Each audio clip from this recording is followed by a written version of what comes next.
Breaking news చూస్తున్నాం. బండి సంజయ్ మెడకు కొడుకు పోక్సో కేసు బిగుసుకుందా? బండి సంజయ్పై తీవ్ర ఆగ్రహంతో అధిష్టానం ఉన్నట్టు తెలుస్తుంది. కేంద్ర మంత్రి పదవి నుంచి బండిని తప్పించడం ఖాయమనే చర్చ నడుస్తుంది. ఇప్పటికే ఢిల్లీకి బయలుదేరి వెళ్లారు బండి సంజయ్. ఇవాళ సాయంత్రం 4 గంటలకు ప్రధాని మోదీ అధ్యక్షతన కేంద్ర కేబినెట్ కీలక సమావేశం జరగబోతుంది. మంత్రివర్గ విస్తరణ, కేబినెట్ ఎక్స్పాన్షన్, దాంతోపాటు మార్పులు చేర్పులు ఉంటాయనే చర్చ నడుస్తుంది. బండి సంజయ్ని తప్పిస్తే ఆ స్థానంలో పదవి మరి ఎవరికి ఇస్తారు?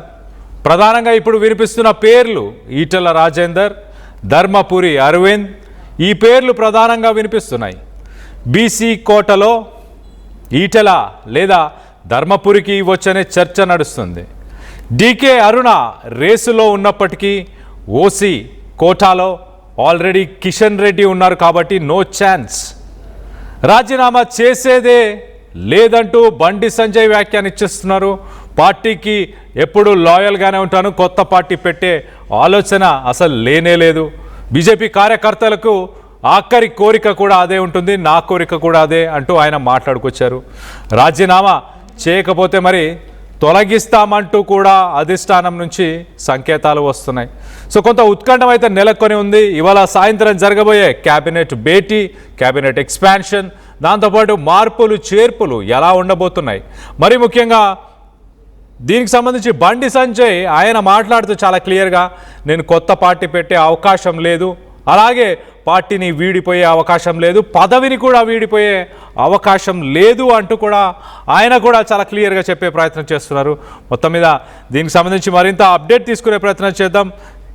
ఒక్కసారి కేంద్ర మంత్రి బండి సంజయ్ ఏం మాట్లాడారో ఆయన మాటలోనే ఒక్కసారి వినే ప్రయత్నం చేద్దాం.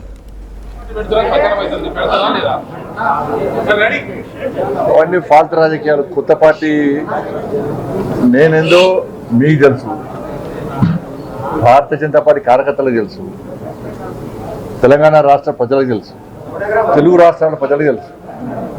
కొత్త పార్టీ పెట్టాలనేటువంటి ఫాల్తు ఆలోచనలు రావు నాకు. అటువంటి ఫాల్తు రాజకీయ నాయకుడిని కాదు. అనేక శిక్షణా శిబిరాల్లో, భారతీయ జనతా పార్టీ అంతర్గత శిక్షణా శిబిరాల్లో అనేక మంది కార్యకర్తలను తయారైనటువంటి నాయకులను, కార్యకర్తల మేము ఇలా భారతీయ జనతా పార్టీ కమిట్మెంట్తో పనిచేసే ప్రతి కార్యకర్త కోరుకున్నది ఒకటే ఒక చివరి కోరిక.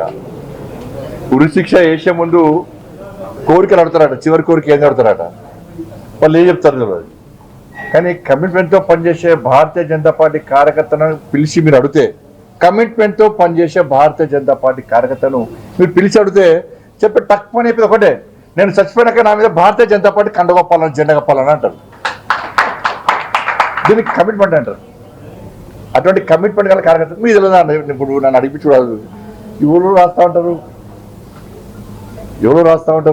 ఏదో చేస్తూ ఉంటారు. కాబట్టి దాన్ని పట్టించుకోవాల్సిన అవసరం లేదు, పట్టించుకోవడం కూడా. ఇటీవల పరిణామాల్లో మిమ్మల్ని మధ్యవర్గ బర్తరఫ్ చేస్తున్నారు కరెక్టే. కేసీఆర్ చేత 17 మంది ఎంపీలు ఉన్నారు. కేసీఆర్ దయాదక్షిణ మోడీ ప్రభుత్వం నడుస్తుంది పాపం. కాబట్టి కేసీఆర్ సమాజం దానిలో కూర్చొని ఫామ్ హౌస్లో కూర్చొని బండి సంజయ్ని బర్తరఫ్ చేస్తారు అంటే నీకు ఒకే ఎంపీ లేడు, బర్తరఫ్ చేయాలంటావు. ఎందుకంటే నీ గడిల పాలన బద్దలు కొట్టింది మేమే, నీ అవినీతి సామ్రాజ్యాన్ని కూకటి వేళ్లతో పెకిలించింది మేమే, నీ కుటుంబ పాలన వ్యతిరేకంగా కొట్టాడింది మేమే. ఉంటుంది, నీకు సహజంగా ఉంటుంది. నీ 15 మంది ఎంపీలు ఉన్నారు కదా, అందుకే రెచ్చిపోతున్నావు నువ్వు.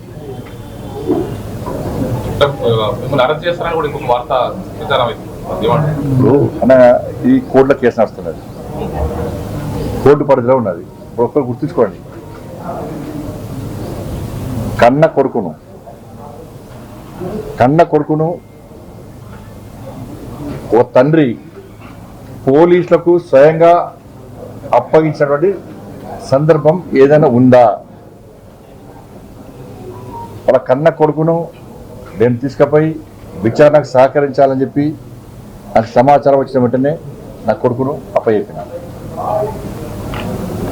అరెస్ట్ చేయాలంటాడు. ఇలా కేసీఆర్ కొడుకు ఫేక్ మీడియా ఫ్యాక్టరీ నడుపుతున్నాడు. ఏం జరుగుతుంది, ఏం జరగాలి, ఏం జరిపించాలన్నది ఆ కుట్రలన్నీ ఆయన చేస్తున్నాడు కాబట్టి ఆయన నడితే సమాధానం చెప్తాడు. థ్యాంక్ యూ, ధన్యవాదాలు.